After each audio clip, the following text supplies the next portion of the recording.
2026 সালের জানুয়ারি মাসে Asus officially ঘোষণা করে যে তারা আর কোনো স্মার্টফোন নিয়ে বাজারে হাজির হবে না। কিন্তু মাত্র কয়েকদিন আগে আসুস অ্যানাউন্স করলো তাদের নতুন একটা প্যাড, যেটাতে বেশ কিছু এক্সাইটিং ফিচার্স আছে। যেমন ডিসপ্লেটাই ধরেন, and it also looks good too. একটা প্রপার প্যাডের মতোই সব ফিচার পাবেন এতে, বাদ পড়েনি কিছুই। যেমন এর টাইপ সি পোর্টটা ইউএসবি 3.2 জেন 1 সাপোর্টেড, সাথে ডিসপ্লে পোর্ট সাপোর্টও আছে। So it can be a external monitor for your PC.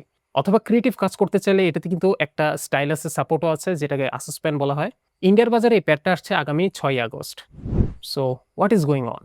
Asus smartphone market থেকে বিদায় নিলেও তারা এই ট্যাবলেট বা প্যাড মার্কেট একটা বিশাল ব্যাকআপ আইডিয়া নিয়ে হাজির হয়েছে। এই ট্যাব তো কেবল শুরু, সামনে আরো বেশ কিছু ট্যাব আসতে যাচ্ছে। আসুস মূলত ল্যাপটপ মার্কেটের একটা বড় খেলোয়াড়। যেমন তাদের জেনবুক, ভিভোবুক এই সিরিজগুলোর নাম আপনারা হয়তো শুনেছেন।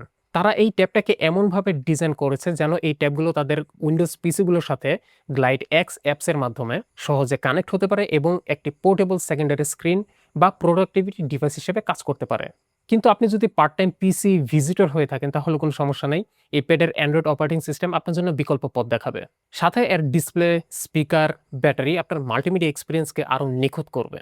ফোনটার আপার মিড রেঞ্জ কোয়ালিটির হার্ডওয়্যারটা হয়তোবা হেভি গেমিংয়ে আপনাকে খুব একটা ভালো সাপোর্ট করবে না, কিন্তু এই পারফরমেন্সটা যথেষ্ট যে কোনো প্রকার হেভি অ্যাপস বা ক্রিয়েটিভ ওয়ার্ক করার জন্য। এই ট্যাবটার ইন্ডিয়ার বাজারে লঞ্চিং প্রাইস ধরা হয়েছে প্রায় 63,000 রুপি।